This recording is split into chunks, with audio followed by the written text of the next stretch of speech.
మన లక్ష్యం అనగా నిత్య పరలోక రాజ్యంలో ప్రవేశించటమే. మనం చేపట్టే సత్యము ఎన్నటికీ విఫలం కాదు, ఎందుకనగా అది దేవుని నుండి ఉద్భవించినది. రండి ఈ విషయం గురించి మత్తయి గ్రంథం 13వ అధ్యాయం 24వ వచనంలో చూద్దాం.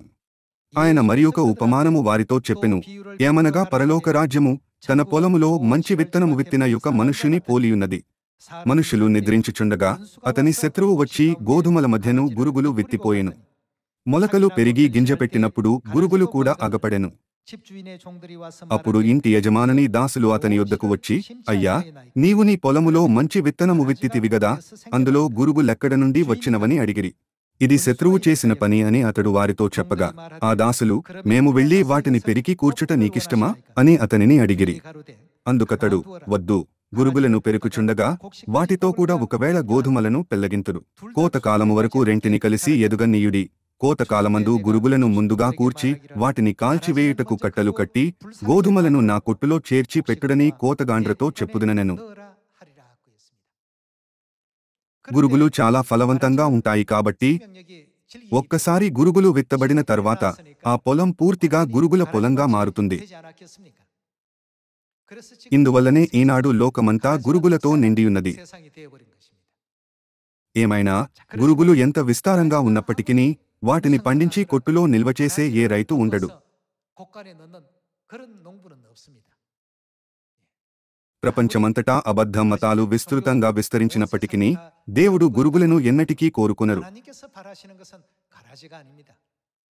36వ వచనము, అప్పుడాయన వాటిని విత్తిన శత్రువు అపవాది. కోత యుగ సమాప్తి, కోత కోయువారు దేవదూతలు.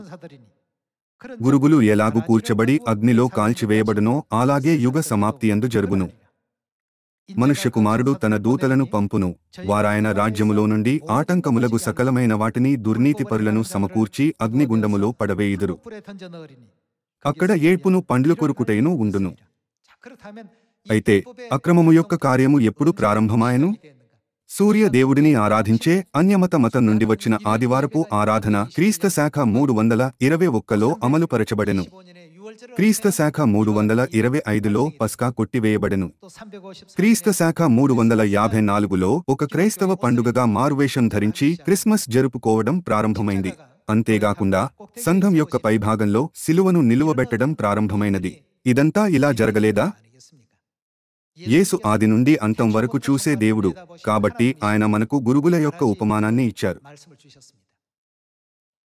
మనుష్య కుమారుడు అనగా యేసు క్రీస్తు వచ్చి క్రొత్త నిబంధన యొక్క పస్కా, క్రొత్త నిబంధన యొక్క విశ్రాంతి దినము, క్రొత్త నిబంధన యొక్క ముసుగు కట్టడ వంటి క్రొత్త నిబంధన యొక్క సత్యాన్ని విత్తారు. ఏమైనప్పటికీ శత్రువైన అపవాది తర్వాత వచ్చి సర్వలోకమును గురుగుల పొలంగా మార్చెను. మనం సత్యమును తెలియజేయవలెను మరియు ఏవైనా అపార్థాలు ఉంటే పరిష్కరించవలెను. మనం తప్పును సరిదిద్దగలగాలి.